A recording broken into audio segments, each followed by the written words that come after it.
we know the population of Russia, and to sustain the casualty rate they're doing, they obviously can't do it on their own, which is why they've bought these 30,000 souls off the North Koreans. What really concerns me is what the North Koreans are getting in return, and I am assuming that it is nuclear know-how, and to have a nuclear capable country in the Far East, in North Korea, with a despot like Kim Jong Un with the red button in his hands, that is a real concern. Reading in the South China Post this morning, the Chinese Foreign Minister Wang Yi has said that Beijing cannot allow Russia to be defeated in its war against Ukraine. And this was a comment he made during 4 hours of talks with Katja Kallas, who's the EU High Rep for Foreign Affairs and Security Policy. Do you think we're starting to see the European conflict creep out into a much wider global conflict, as we see North Korea getting involved, we see China making open statements like this, and then everything that's happening in the Middle East? Well, I'm not so sure. I mean, I think you've got I think you've summed it up very well there. I mean, the Chinese are absolutely fundamental to world peace and security, and if they start flexing their muscles, then we are to be concerned. And with Trump focusing very much on the Middle East and the Far East, I think that's why we're all getting quite rather concerned that things could go very badly wrong in Europe. But I cannot see why the Chinese would want to get directly involved with the Russians in Europe. It's this, dare we call it a game, but this sort of global negotiations between the great powers. There is so much rhetoric, so much disinformation and propaganda. It's difficult sometimes to unpick exactly sort of what is happening. But I suppose the reassurance is that with the Americans so focused on the Far East and China, this to me might just be part of the Beijing rhetoric to get Trump, and his advisors slightly off guard. But I think what's happened in the Middle East is actually a pretty good demonstration of what the Americans can do if they use a bit of their hard power in a limited fashion. It's just a shame that perhaps they don't want to flex that muscle in Europe as well. But one gets the feeling that they are happy or they are planning to flex it in the Far East if it is required. And I think even at this stage, despite the fact the Chinese have been ramping up their military capability massively in the last 5 to 10 years, I think they probably realise they're not a match for the US at the moment. So hopefully now is the time for Trump and his advisors to really sort that issue out rather than anything else, which goes back to the original point why we in Europe have got to sort out the Ukraine issue. Yeah, well, it's interesting. I was sort of slightly taken aback as to how direct that statement was, and my immediate thought was, has something been lost in translation? But what is clear is Russia is relying on external sources of help, and China being one of them.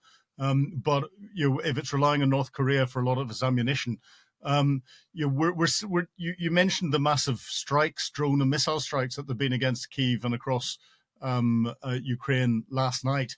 I think there was 9 hours of strikes that went in with, as I said, 500 or so of these Shahad 136 drones. But if Russia's relying on getting ballistic missiles and ammunition from North Korea, it required the drone technology from Iran. Iran is now licking its wounds after what's going on. Do you think Russia's going to be able to sustain this level of high volume attacks for any period of time? And what's it saying about Russia's priorities when it comes to its defense industrial base and production for the conflict? Well, you would have thought they couldn't keep maintaining it, because absolutely they're firing 500 of these things a day. They are getting a certain amount from North Korea. They were getting stuff from Iran, but I expect that's pretty much dried up now with what Iran's facing against the Israelis and the Americans.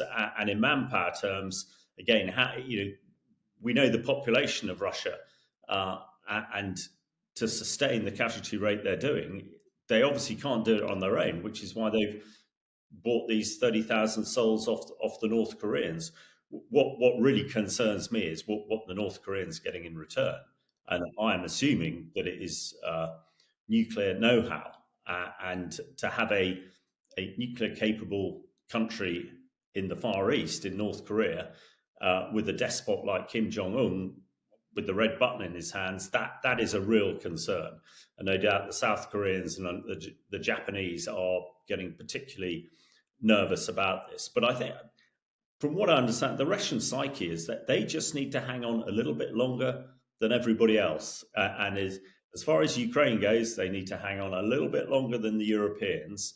And, if you're prepared to accept 1 million casualties, then, you're probably prepared to accept 2 million casualties. And we know their economy is on a war footing anyway, and they're throwing all they can into it, which is why I think it's a bit disappointing that Trump isn't turning the screw on the Russian economy a bit more by sanctions and by getting the oil price down. And also, there's a lot of chatter about using Russian frozen assets. If America, who is worried about the fact it spent 60 billion euros, $60 billion in Ukraine, looked at the $300 billion of frozen Russian assets it has, then I think it would be a real statement to use those. And I would vote on us doing exactly the same. If we're not prepared to put, jets in the air and troops on the ground to protect Ukraine, well, let's spend all the Russian money that's frozen in this country and give it to the Ukrainians in the form of ammunition and other military hardware. But then again, a lot of that money, 200 billion of that, I think, is sitting in a Belgian bank, and a lot of that is EU money.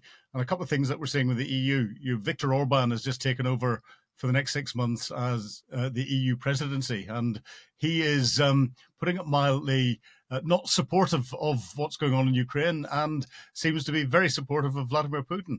How significant is that? And especially when we're seeing countries like Germany who are confirming that it's going to help fund the production of 500 long-range drones or long-range weapons in Ukraine, but using in-country production.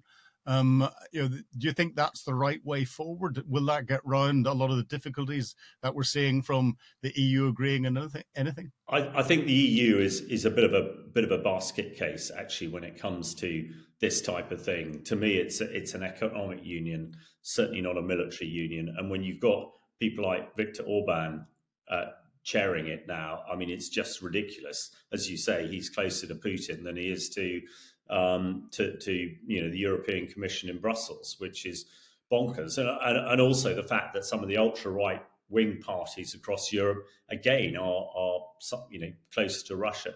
So to me, and of course we are not part of Europe at the moment, European Union rather, we're absolutely part of Europe.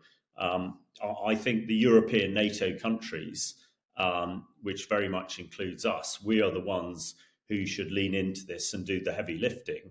And the European Union, they should focus on what they do best, but not get directly involved in the military piece. And hopefully that will then not sideline, but reduce the influence of people like Viktor Orban. But yeah, it's very confusing. We talk about messaging, and of course, your past as an intelligence officer, you'd know this far better than I do. But those sort of subliminal messages, but also those outward messages, have a huge impact. And as the soldiers know, psychology is 10 to 1 the physical, and that mental, all the messaging coming out at the moment is only lifting Putin, and I'm sure it is weighing down those poor Ukrainian soldiers on the front line who are being gassed at the moment. Why is the military this is something we could debate, and it's just come into the top of my head, but why, from a military perspective,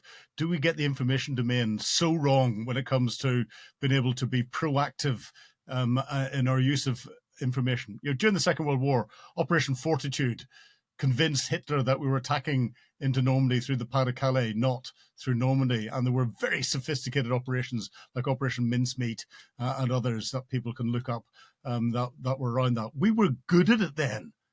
we seem to have forgotten the art of using information as a weapon of war. Absolutely, Philip, and the Russians call it Maskarovka, and part of the deception thing and all the rest. Unfortunately, I think one of the issues is that a lot of our politicians have no real understanding of the sort of military sphere, and no understanding of this type of stuff. Back in the Cold War, many of the politicians on both sides of the house had fought in the Second World War, and they sort of understood these things. But I have no great gripe with our prime minister at the moment, but he's a human rights lawyer. You know, what on earth does he know about these things? And all the other people who are making decisions are just inexperienced. And nobody is a Churchill at the moment who is actually a soldier as well as a politician and statesman. So I think maybe I'm being unkind to the current lot who are running Westminster, but it just strikes me that there is not that deep understanding of the operational art of warfare, and perhaps maybe some of our senior officers are not articulating it in clear enough fashion. But at the moment, as the European NATO countries are not unified, with one purpose to support Ukraine, that they're in the issue. If the UK or if France or whatever took the lead, and then they could really work out what is the operational construct they want to follow, then all these sort of things hopefully be wrapped up in it. The final bit I'd say on this, that actually when you see operations like Spider's Web deep into Russia by the Ukrainians, you see the American and Israeli operation in Iran.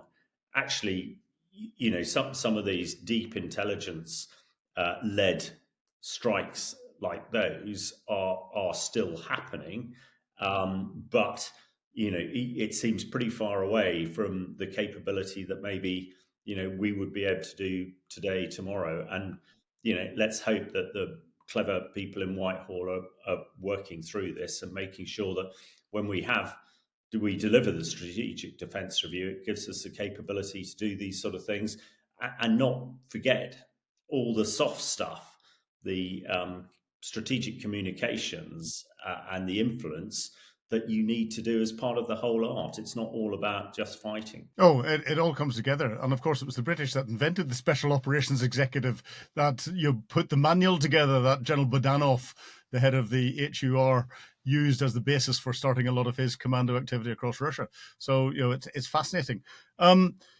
Are you worried about where the Ukraine war is going, and how long do you think we're still going to be talking about this? Well, of course, I think everybody's worried. 3.5 years into it, all the casualties, all the damage that's been done to Ukraine, absolutely. And at the moment, the people who could make a difference are looking elsewhere. I'm very much pointing at Donald Trump here. He could really make a difference here. But he's not choosing to do that. And, maybe he'll change his mind next week, have a good round of golf this weekend and come back to the office and get aboard it. I'm also slightly worried that we in Europe have gone rather quiet.